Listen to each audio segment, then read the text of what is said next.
May 9, 1941. North Atlantic, south of Iceland. Gray seas heave under a low, iron sky. The wind screams across the deck of HMS Bulldog, rattling signal halyards and tearing spray from the waves like shredded glass. Somewhere ahead, unseen beneath the rolling surface, a German U-boat is running blind. In the ASDIC hut below the bridge, a sharp ping slices through the steady thrum of the ship's engines. The sound comes back wrong, too solid, too fast. Contact, the operator says quietly. He doesn't need to raise his voice. Everyone is already listening. On the bridge, Lieutenant Commander David Bomme, Royal Navy, grips his binoculars and stares into the empty horizon. Bomme is 33, lean, alert, and painfully aware of what this signal means. German submarines have been savaging Atlantic convoys for months, sinking ships faster than Britain can replace them. Somewhere below, one of those hunters has slipped too close. Bomme gives the order. Hard to starboard, prepare depth charges. The Bulldog turns into the swell. Metal groans. Men move fast but silently, their training taking over. On the stern, sailors remove safety pins from depth charges, rolling them into position. Each one is a steel barrel packed with explosives, set to detonate at a precise depth. Below the surface, U-110, a Type IXB submarine, feels the water pressure change. Inside her steel hull, diesel fumes hang thick. Captain Lieutenant Fritz Julius Lemp, a seasoned commander already credited with major sinkings, listens to his hydrophone operator report the unmistakable sounds of a British escort closing fast. Lemp knows this situation well. Dive deeper. Go silent. Let the hunter pass. But the Bulldog doesn't pass. The first depth charge explodes off the port side. The ocean convulses. Inside U-110, lights flicker, instruments shudder, and men are thrown from their bunks. The second blast hits closer, much closer. Valves rupture. The pressure hull creaks like a living thing in pain. Damage report. Lemp shouts. Water sprays from a cracked pipe. The stern dips. The submarine begins to lose trim. Another explosion, this one devastating. The blast punches through insulation and wiring. Batteries spark. Chlorine gas hisses into the compartments, burning eyes and lungs. The air becomes unbreathable. Lemp has seconds to decide. Surface, he orders. U-110 rises uncontrollably, breaking through the waves in full view of the British escort group. On the bridge of the Bulldog, Bomme sees it happen, the dark shape of the submarine breaching the sea like a wounded animal. There she is, someone breathes. The British open fire with deck guns and machine guns. Tracers stitch the water. On U-110's conning tower, German sailors scramble, some diving overboard to escape the incoming fire. Lemp orders abandonment, believing the submarine is doomed. But fate hesitates. As the Germans abandon ship, U-110 does not sink. She drifts. Bomme's mind races. A floating U-boat is almost unheard of. Standard procedure is to finish it off, shell it, ram it, send it to the bottom. But Bomme sees something else, an opportunity so rare it feels unreal. Cease fire, he orders. The guns fall silent. Waves slap against steel. Smoke drifts from the submarine's open hatches. German sailors cling to wreckage in the water, staring back at the British ship with hollow, stunned eyes. Bomme turns to his first lieutenant. I want a boarding party, he says. Immediately. This is a gamble bordering on madness. U-boats are designed to sink quickly. Any moment, U-110 could slip beneath the waves, taking anyone aboard with her. Worse still, the Germans are trained to destroy sensitive material before capture. Codebooks, cipher settings, anything related to Enigma, the machine that scrambles German naval communications. If those materials are still aboard. A small whaler is lowered into the sea. Sub-Lieutenant Tony Fasten climbs in first, followed by able seaman Colin Grazier and a handful of others.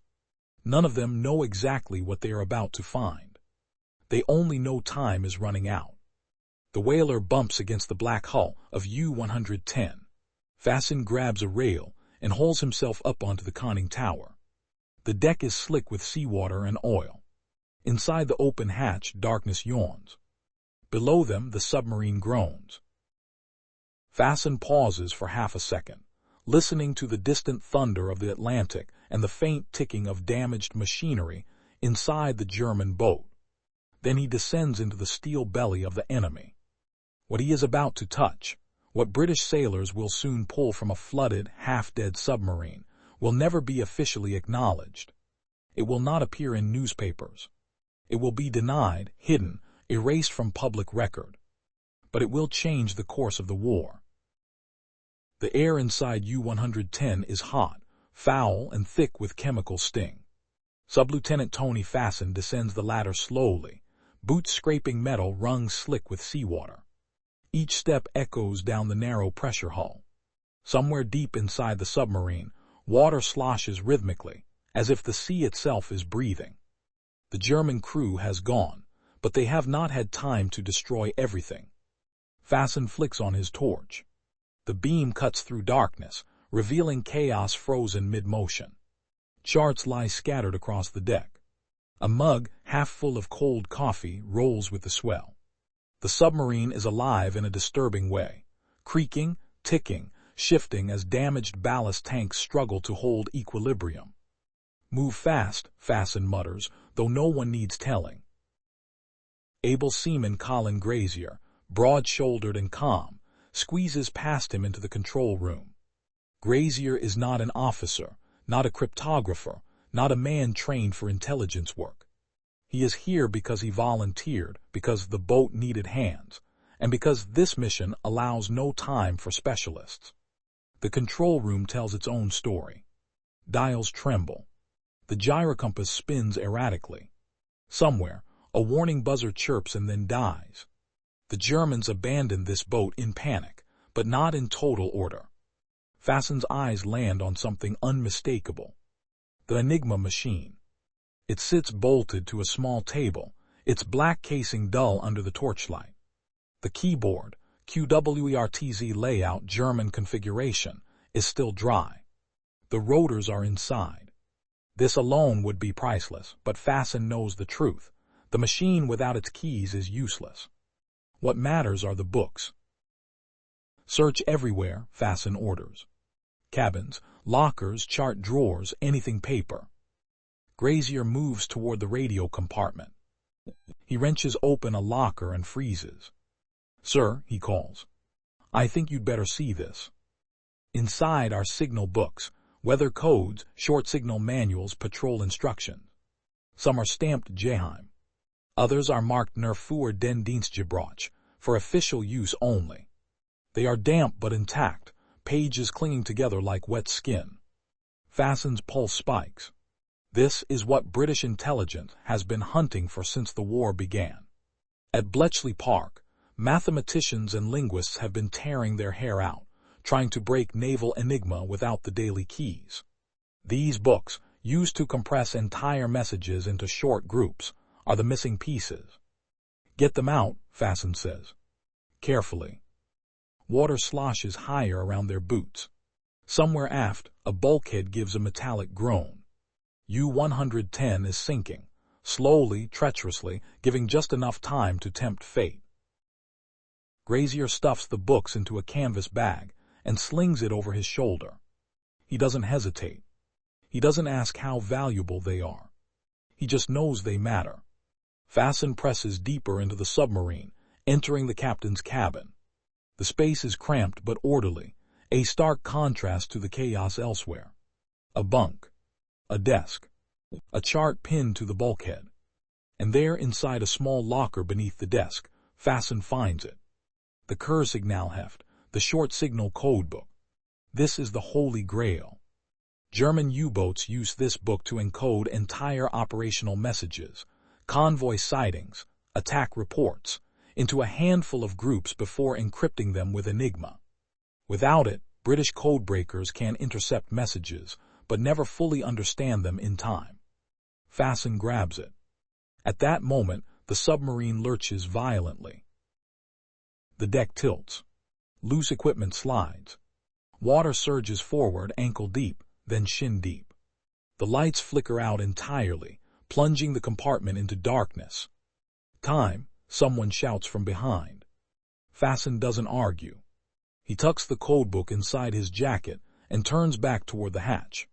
The torch beam dances wildly as the boat lists further.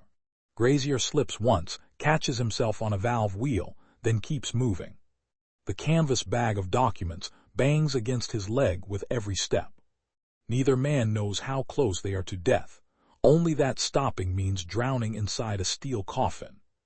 They reach the ladder. Fasten climbs first, hauling himself upward as water rushes after him. Grazier follows, slower now, weighed down by the documents. The submarine shudders again, this time more violently. Above them, daylight pours in through the open hatch. Hands grab Fasten's arms and drag him onto the conning tower. Grazier is next, almost. As he reaches the top rung, the submarine dips sharply, the hatch edge slamming into his chest. For a split second, it looks like he won't make it. Then Fasten lunges back down, grabbing Grazier's collar and hauling him up with raw desperation. Both men collapse onto the deck, gasping. Seconds later, U-110 gives up. The bow slips under. Water floods the conning tower. The submarine sinks stern first, carrying secrets still hidden in her depths, but not the ones that matter most.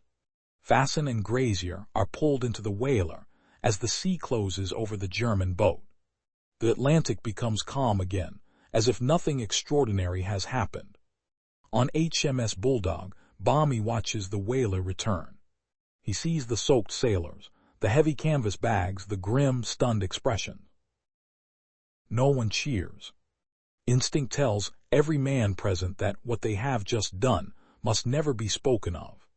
Because if Germany ever learns the truth, that her naval enigma has been compromised, the advantage will vanish overnight. And so, even as British sailors haul survivors from the water, an unspoken order settles over the scene. This capture must officially never have happened. The sea closes over U-110 with barely a ripple. To any distant observer, it is just another U-boat lost to the Atlantic, another routine victory in a brutal, grinding naval war.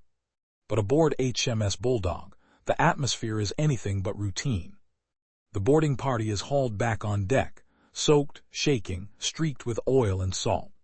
Sub-Lieutenant Tony Fasten clutches his jacket tightly, as if afraid the contents might somehow escape. Able seaman Colin Grazier slumps against the rail, chest heaving, canvas bag still looped over his shoulder. Lieutenant Commander David Bommy meets them personally. "What did you get?" he asks, low and controlled. Fasten doesn't answer immediately. He opens his jacket and produces the book. Its cover is plain, almost unimpressive. Gray-green cardboard, edges swollen from seawater. Bommy knows exactly what he is looking at. For a moment, the wind seems to die. The sounds of the ship fade, the engines, the waves, the shouts from the water.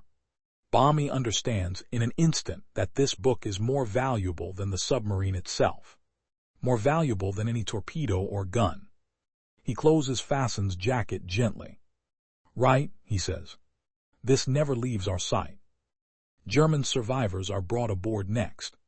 Wet, shivering, some wounded, they stare in confusion at the British sailors who offer them blankets and cigarettes. Captain Lieutenant Fritz Julius Lemp is among them, exhausted and hollow-eyed. He believes he has done his duty, abandoned a crippled boat, allowed it to sink, denied the enemy anything of value. No one corrects him. Bommy issues precise, careful orders. The ship's log will record U-110 as sunk by depth charges. No mention of boarding. No mention of recovered materials. Even the crew of the Bulldog will not be told the full truth. Silence is now a weapon. Within hours, a signal is sent, encoded terse urgent to naval intelligence. It does not describe heroics or battle. It simply states that special material has been recovered, and must be handled with extreme secrecy. The destination is clear: Bletchley Park.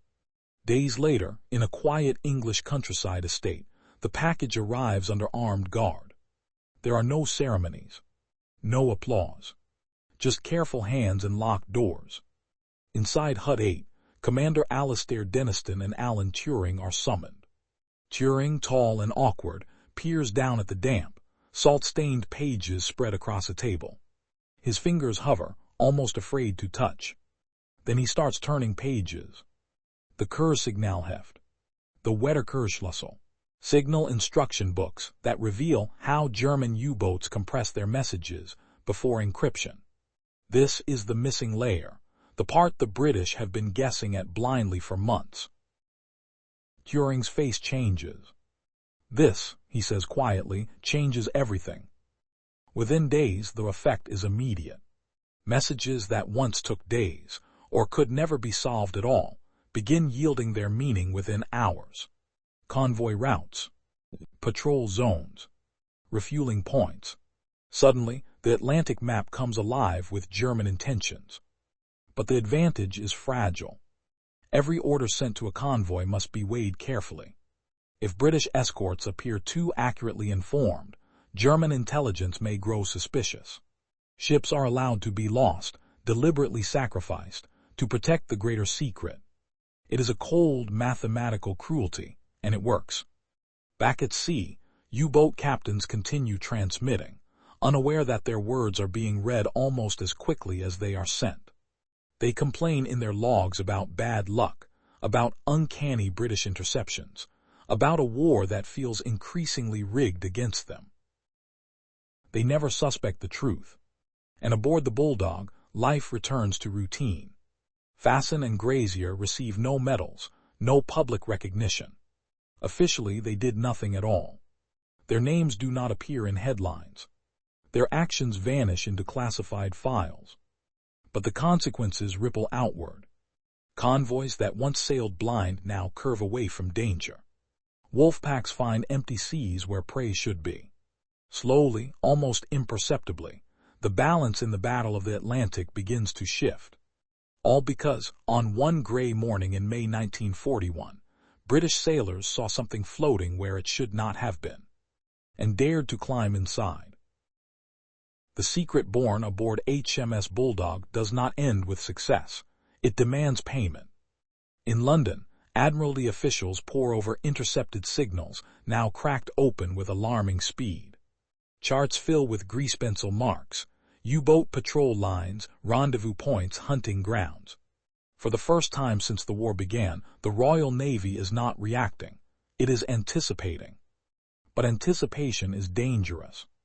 Every decision is filtered through a single question: will this reveal we can read them?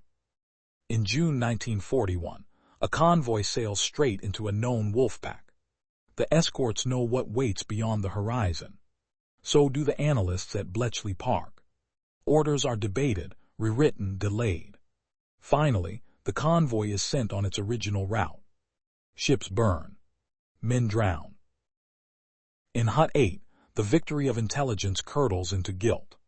Alan Turing stands at a window long after midnight, listening to the rain against the glass, knowing that the equations on his desk have already cost lives, and will save far more. This is the bargain war forces on those who fight it in shadows. At sea, German commanders sense something is wrong. Sinkings decline. Convoys scatter before contact. Escorts appear with unnerving timing.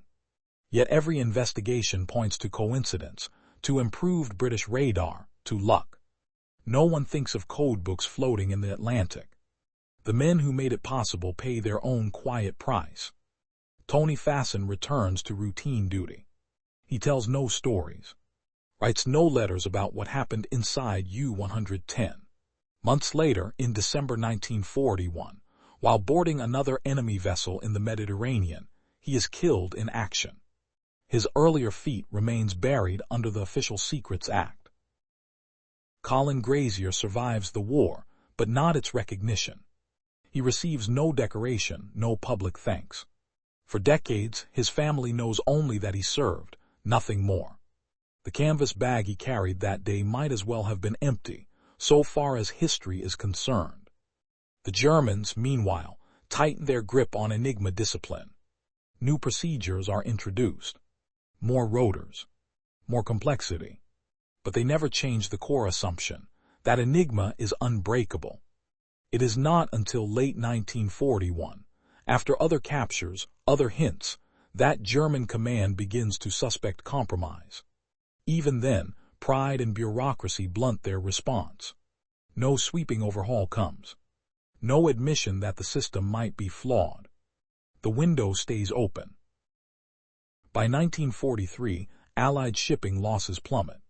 New technology, radar, HF/DF escort carriers, plays its part. But beneath it all flows the invisible current of foreknowledge, seeded the day U-110 surfaced and failed to die on command.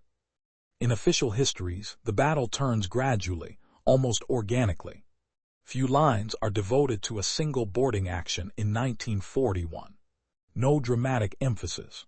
No spotlight. And yet without that moment, without wet boots on a German deck, without paper dragged from a drowning submarine, the Atlantic War might have lasted years longer.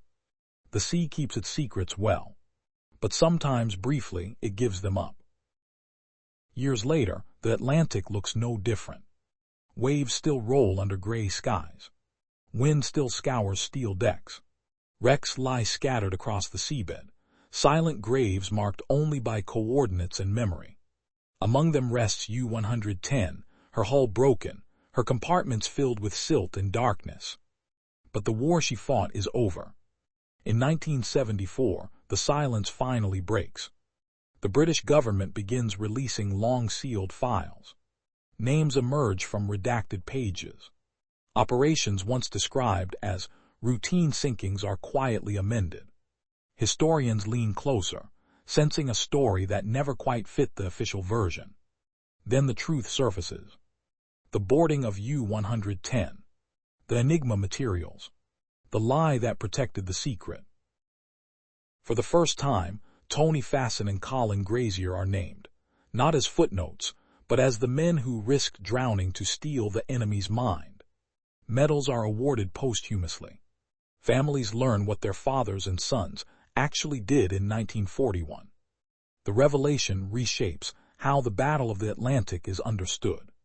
It becomes clear that victory was not just forged in shipyards and convoy routes, but in moments of reckless courage and deliberate silence.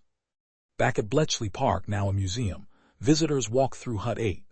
They see replicas of Enigma machines, pages of codebooks, photographs of young men and women who never knew how much their work mattered. Few realize how close it all came to never happening.